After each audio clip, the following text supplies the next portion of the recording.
క్షీరసాగర మథనం కోసం చేసిన ప్రయాణం అది. హాలాహలం ప్రపంచవ్యాప్తం చెందిన సమయం అది.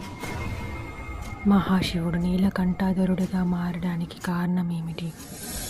దేవతలు, రాక్షసులు అమృతం కోసం సముద్రమథనం చేయడం కోసం శ్రీ మహావిష్ణువు కూర్మావతారం ధరించవలసి వచ్చింది.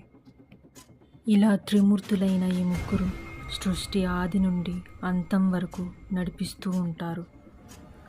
ఒక జీవాన్ని సృష్టించేది బ్రహ్మ అయితే ఆ జీవాన్ని రక్షించేది విష్ణువు, ఇక జీవాన్ని శిక్షించేది శివుడు.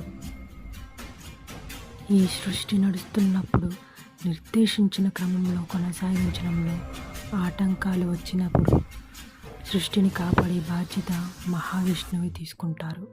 దేవతల రాజైన ఇంద్రుడు పరిపూర్ణ శక్తితో పాటు అష్ట ఐశ్వర్యాలను అనుభవిస్తున్న సమయంలో మహాశివభక్తుడైన దుర్వాస మహర్షి పృథ్వీలో విహరిస్తూ ఉండగా ఆయనకు ఒక అప్సరస నుండి దివ్యమైన పూలమాల లభించింది. ఆ పూలమాల నుంచి పవిత్రమైన సుగంధం విరజల్లుతుంది. ఆ మాలను ఇంద్రుడికి బహుమతించడానికి దేవలోకం వెళ్ళారు. ఆ మహర్షి చాలా భక్తిభావంతో ఆ మాలను ఇంద్రునికి ఇచ్చారు. ఆ మాల యొక్క మహత్రాన్ని గుర్తించకుండా ఐరావతం యొక్క కుంభస్థలం మీద వేశాడు.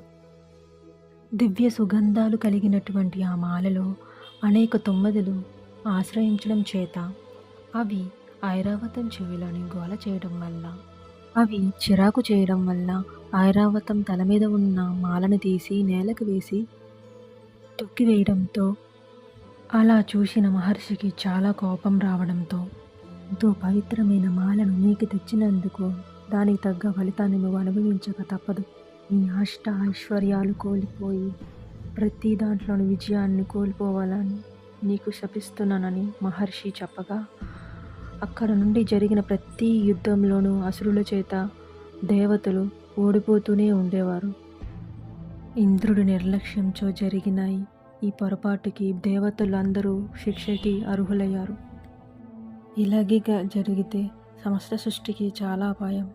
అందుకని దేవతలందరూ బ్రహ్మ దగ్గరికి వెళ్ళి సహాయం అడగా మహావిష్ణువు దగ్గరికి వెళ్ళి అర్థించమని చెప్తారు. మహావిష్ణువు ఆశ్రయించడానికి వెళ్ళిన దేవతలతో మహావిష్ణువు ఇలా అంటారు: దేవతలు, అసురులు కలిసి అమృతాన్ని కలిసి సాధించవలసి వస్తుంది.